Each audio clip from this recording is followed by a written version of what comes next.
Programa Gestão de Negócios, nosso tema de hoje é fraude corporativa e eu converso com o professor Adriano Rodrigues, ele que é contador e professor do nosso curso aqui de Ciências Contábeis da Unipar. Professor Adriano, a fraude e essa má conduta corporativa vai continuar sendo uma ameaça para as nossas empresas? Como é que você vê isso? Régio, eu acredito que é uma ameaça constante, porque a fraude ela envolve questões pessoais, morais e éticas.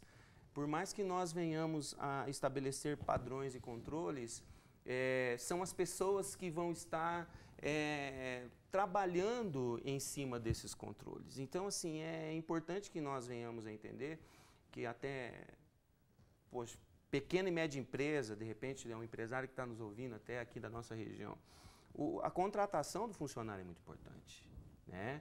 Eu não quero, hoje nós ainda trabalhamos no quesito confiança. Acho que você há de convir comigo pela sua experiência, pelo menos a experiência que eu tenho tido nas empresas, as pessoas confiam nas outras. E nós temos passado, pelo menos isso na escola, na faculdade e até mesmo com os empresários que nós temos contato, que nós temos que confiar no controle, a despeito das pessoas. Uhum. Né? Não que eu tenha problema com as pessoas ou com qualquer questão, o homem mexendo ali, mas o controle que vai enquadrar aquele indivíduo. Né? Então eu vejo por esse lado. Então, assim, existem questões éticas. Eu acho que as empresas elas vão continuar lidando com fraude numa maior proporção, numa menor proporção, dependendo de como ela, de que nível que está o controle interno dela. E você vê, assim, no Brasil, por exemplo, pela maior participação dos órgãos reguladores, essa questão toda das melhores práticas de governança corporativa, né, a gestão de risco, você vê que houve uma melhora nesse aspecto no Brasil? Você acha que essa participação ela é mais acentuada, né, em anos mais recentes? Como é que você vê isso? Com certeza, com certeza. Talvez a gente poderia até pelo aspecto histórico do assunto, na década de 90 ocorreram fraudes nos Estados Unidos envolvendo grandes corporações e envolvendo grandes empresas de auditoria. Isso é fato, isso ocorreu público, ocorreu com a Enron e também com a empresa de auditoria Arthur Andersen. O que ocorreu depois disso, Régio? Se criou uma lei lá nos Estados Unidos e essa lei criou o que a gente conhece aqui hoje como as boas práticas de administração ou governança corporativa. Então, os órgãos reguladores, eles tomaram o devido cuidado. Olha, ocorreu aquele problema.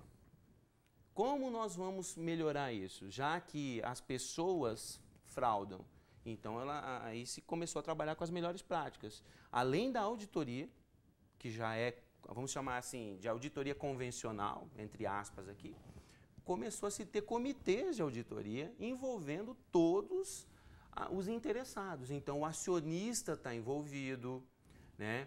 Os diretores estão envolvidos, a empresa de auditoria está envolvida. Isso no mundo das grandes empresas. Tá? Então, se os órgãos reguladores, eles agiram, eles não foram omissos, não. Né? E aí segue a história. Ocorreu fraudes? Ocorreram.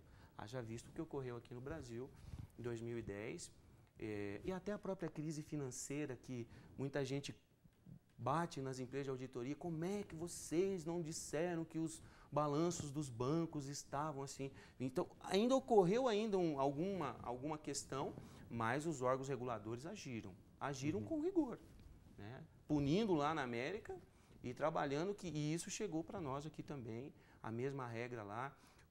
Vamos imaginar assim, se a gente fosse falar, tem qualidade melhor lá? Não, mas o que ocorreu lá a nível de controle e regra, também chegou até nós. Acaba refletindo aqui, porque o mercado é muito mundial, então, integrado e as melhores práticas, elas são bem-vindas, né? E todas as bolsas e os mercados financeiros, enfim, todo mundo que está envolvido com isso acaba tentando normatizar da melhor forma possível para evitar novos problemas. Eu trouxe aqui uma pesquisa da KPMG, que você conhece. Sim. É uma pesquisa que foi feita sobre as fraudes corporativas.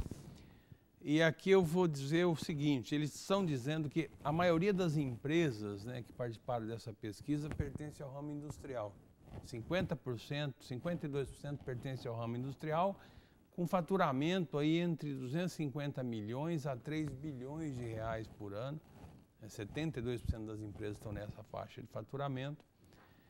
E aí eu começo a perguntar, fraude é só para grande empresa? Como é que é isso?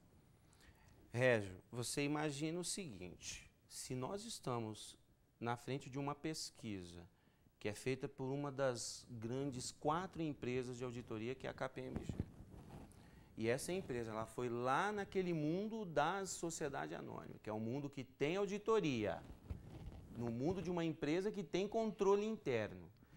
E é perguntado para os diretores, olha, já teve algum tipo de fraude? E a maioria esmagadora diz que sim, em um maior grau e um menor grau. Você imagina em um ambiente onde não exista controle, onde que o empresário ele tem que ficar assim, olhando, cuidando de tudo com seus próprios olhos. Numa saída que o indivíduo dá, numa viagem que ele faz, se ele não tem um controle efetivo das operações da empresa, ele está abrindo uma porta para a fraude e ele vai voltar a depender da confiança. Ele depende exclusivamente da confiança que tem nos seus gestores, nos seus diretores, nos seus gerentes. E eu volto a repetir, isso é válido? É. Né? Não quero colocar as pessoas na berlinda, mas imagine as empresas que não têm o nível de controle que essas empresas têm. Então, assim, a fraude também vai ocorrer nesse universo de pequenas e médias empresas. Né? No maior grau, não sei. A pesquisa não mede isso, né? Mas ela trabalha nesse outro sentido. Dado aqui importante é sobre o perfil do funcionário fraudador. Né? Então, para desgosto nosso, 78% dos fraudadores são homens, pertencem ao staff da empresa, quer dizer, os órgãos de assessoria, tem entre 26 e 40 anos de idade, eu já passei dessa faixa, então não tem mais problema. Eu estou bem dentro dessa faixa. Recebe um valor entre R$1.000 e R$3.000 e possui de 2 a 5 anos de tempo de serviço na organização. Sobre isso a gente fala no próximo bloco. Até mais.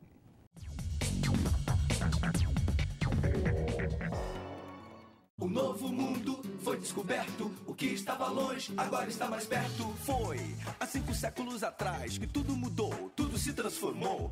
Hoje é possível navegar por aí, todo dia tem um mundo novo para se descobrir. Unipar. Um novo mundo foi descoberto, o que estava longe agora está mais perto. Um novo mundo foi descoberto, o que estava longe agora está mais perto. www.unipar.br.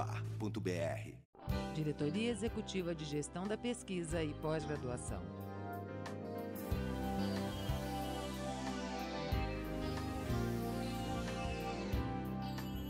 Pesquisa é o maior barato.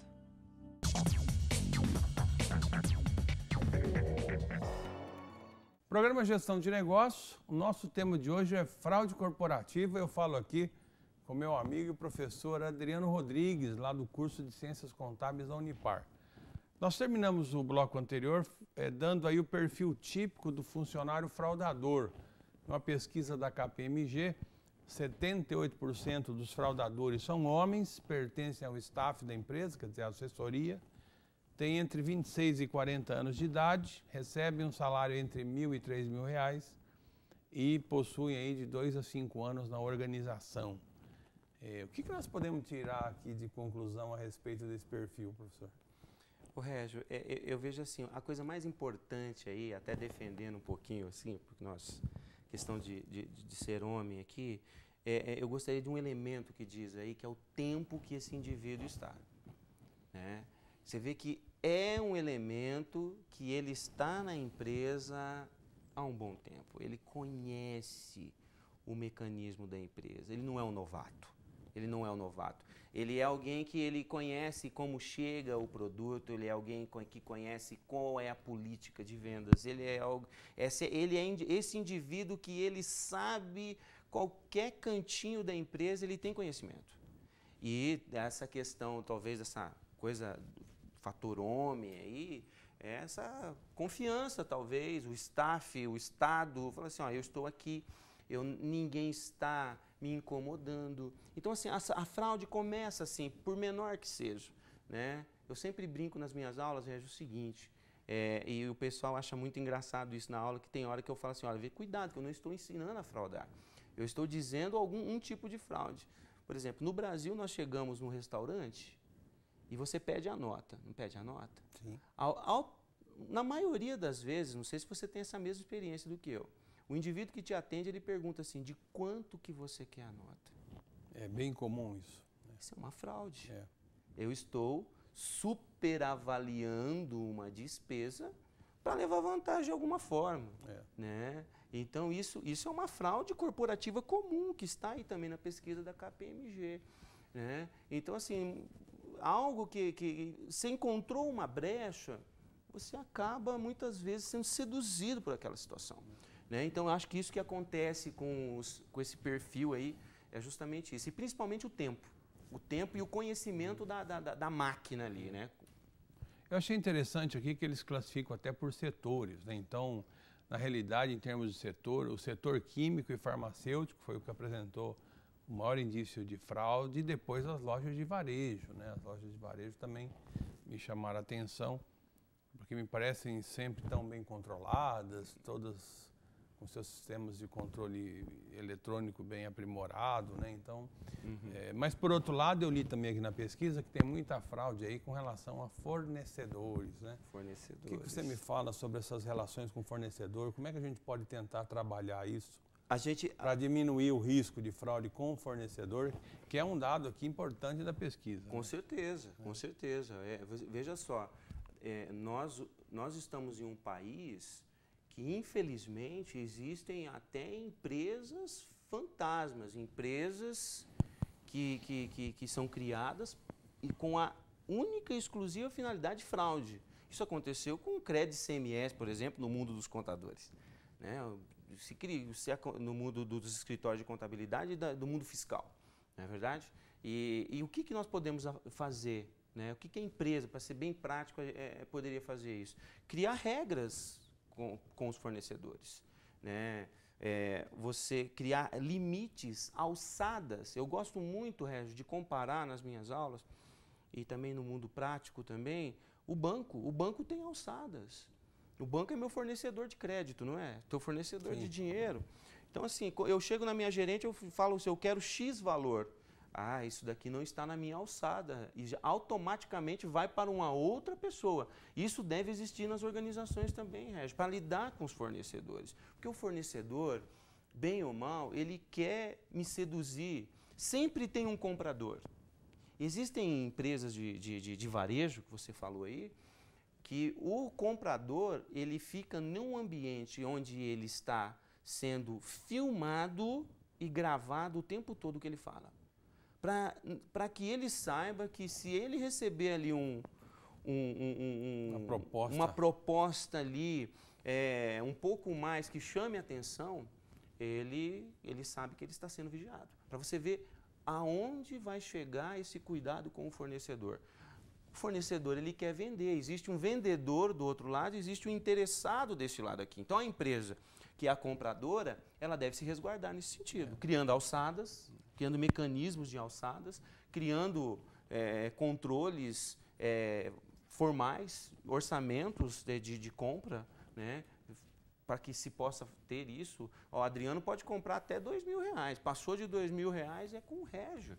Só ele que autoriza uma compra maior que essa. Aí, tá vendo? A gente vai dividindo, tá vendo? Aí entra aquela boa prática de administração e de governança. Uma outra coisa também que poderia ajudar aí é aquele sistema EDI, que é aquela troca eletrônica de informações entre a indústria e o varejista, no caso da nossa discussão, onde eletronicamente se fazem todas essas operações, né, com parâmetros já previamente discutidos. Claro.